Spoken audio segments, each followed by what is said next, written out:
I was in my comfort zone. I was doing just enough to get by. I was working on a job. They paid me just enough to keep me from quitting, and I worked just hard enough to keep from getting fired. How many know people like that? Blink your eyes if you understand what I'm talking about. I was parked. I knew I could do more. But when my mama died, it took something out of me. When I went through a divorce, it took something out of me. When my best friend died, it took something out of me. I parked. And somebody said that life is like an onion. You have to peel it one layer at a time. And sometimes you cry. Life's going to happen to you when you have a dream. You're going to get slapped around. And don't take it personal. Don't ask, why did this have to happen to me? Why not you? Who would you suggest? You want to give us some names, some email addresses? And don't tell everybody. 80% don't care, and 20% glad it's you. It's called life. Suck it up and move on. Get over it.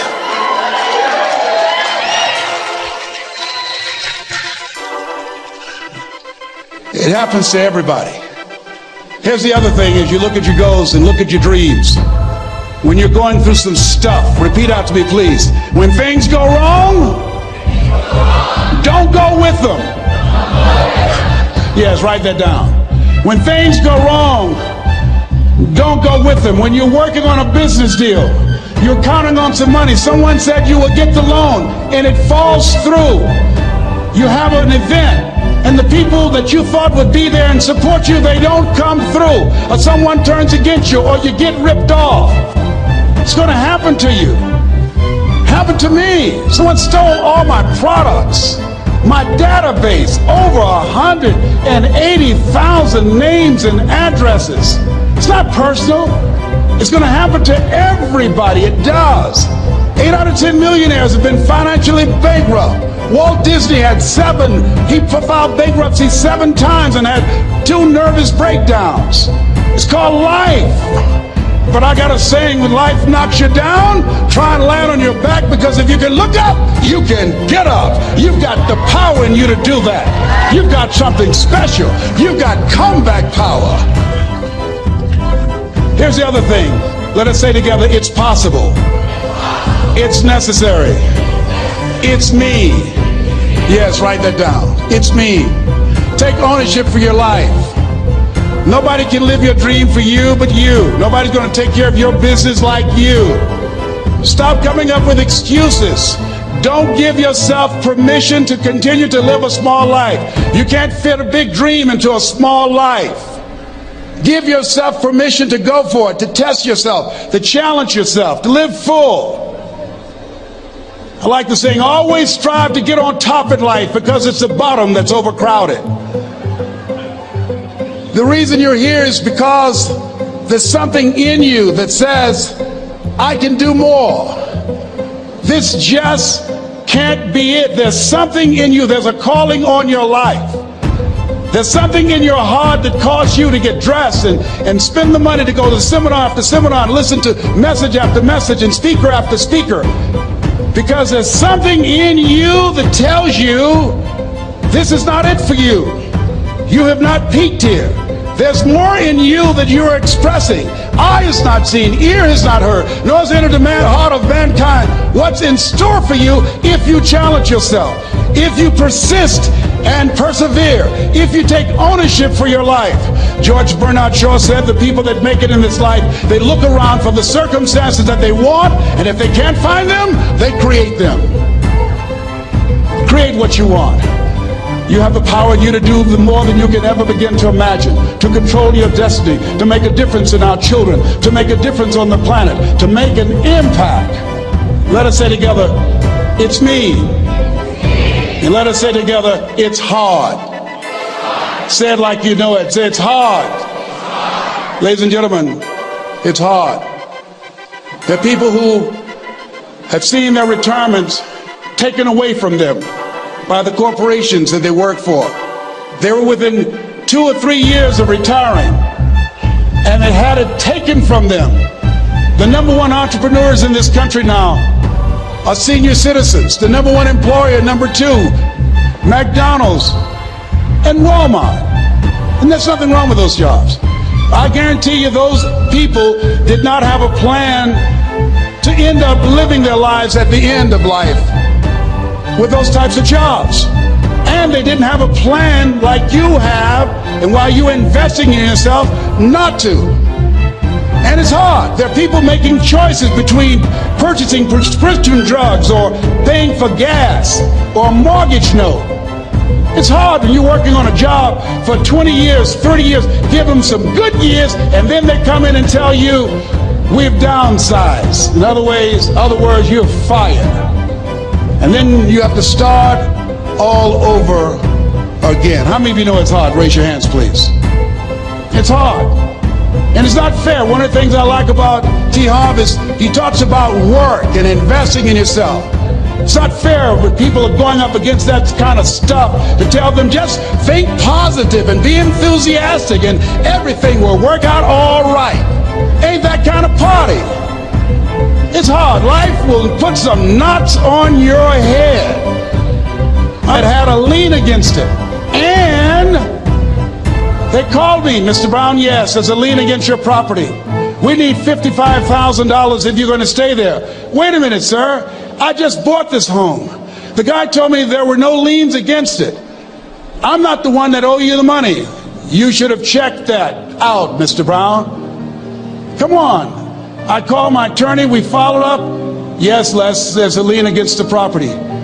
But he told me there were no liens. He lied, obviously. Oh, my God. He told me he wanted to help me because he admired the fact that I was buying this home for my mother and that he was adopted, and he identified with me. Les, he suckered you. He played you, man. So what? Well, would they take payment arrangements? What about $5,000 a month? They want all the money, Les. They want all the money, or you're going to have to get out. The house is going up for sheriff's sale. Do you have it? No, I don't have it. Can they give me some time? Tell them to give me 3 months, please. Give me 3 months. My mother's in her 70s, man. She has a bad heart. Don't do this to me. This is my dream. Don't do this, man. Please, let me talk to them. Les, I'm talking to their attorney. They don't want to talk to you. I've got to talk to their attorneys. Do you have the money? No. Will they give me 3 months? No. What about 2 months? No, Les. They want the money in 7 days. Oh, my God. Let me call you back. I'm not sure. And I walked the floors thinking, God, how could this happen to me? I got to figure this out. I got to figure this out. It seemed like the days are just ticking off. Thursday, I had to call them and let them know. They called me, Les, do you have the money? No, I don't. Friday, you have to leave. The sheriff will be there. You're going to have to leave, Les. They're going to take my house. What about my down payment? You lost it, Les. You lost it. Okay. I got to go. Yes. I prayed, Lord, please, if you show me that you're real, if you're really real, you think Paul worked for you, you haven't seen anything. Don't let me lose this house and watch what I'll do for you. I was trying to cut a deal. Have you ever tried to cut a deal? It's amazing how spiritual you get when you get in trouble. You know what I mean? When I was diagnosed with prostate cancer, I was going to bed with the Bible and the Holy Quran and the Science of Mind and Joel Goldsmith, everything I could find. I was praying to Jesus, Yahweh, Melchizedek, everybody. I was calling on everybody. It's amazing. And there I was, walking the floor, 3 o'clock in the morning, and I had to go and wake my mother up. I got on my knees and I said, Mama, I said, I need you to wake up. She said, what's wrong, Wesley? I can hear you walking back and forth. I'm not asleep, son. I said, there's something I need to tell you. She said, your eyes are red. Why are your eyes red? Because I feel so stupid now. Why? We got to move tomorrow. Why, Leslie? There's a lien against the property and they want $55,000 and I don't have it. and we're going to be set out tomorrow. We have to go back to Liberty City. So she said, it's okay. I don't like this house anyhow. I said, why? She said, because of my arthritic knees. It hurts my knees when I go up the steps. I said, then why didn't you tell me? Because you were so happy. I just said it because you were happy.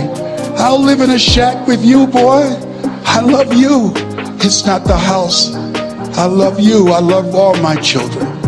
I said, thank you, Mama. Thank you. And the next day when we were in the truck going back to Liberty City, and we pulled down 68th Terrace, the neighbors came out and said, wow, Mamie, y'all coming back? Are you back? Yes. What happened to the home your boy bought for you? Those boys you adopted. Wesley didn't do a title search. He made a mistake. And boy, I was so humiliated. How many ever made a mistake that you were just humiliated? Raise your hands.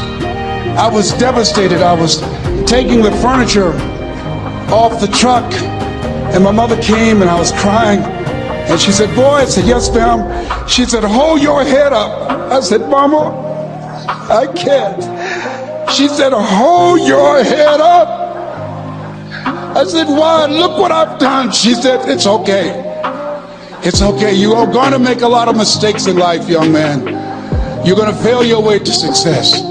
You have nothing to be ashamed of. Keep your head up and take that furniture back in the house. I said, yes, ma'am.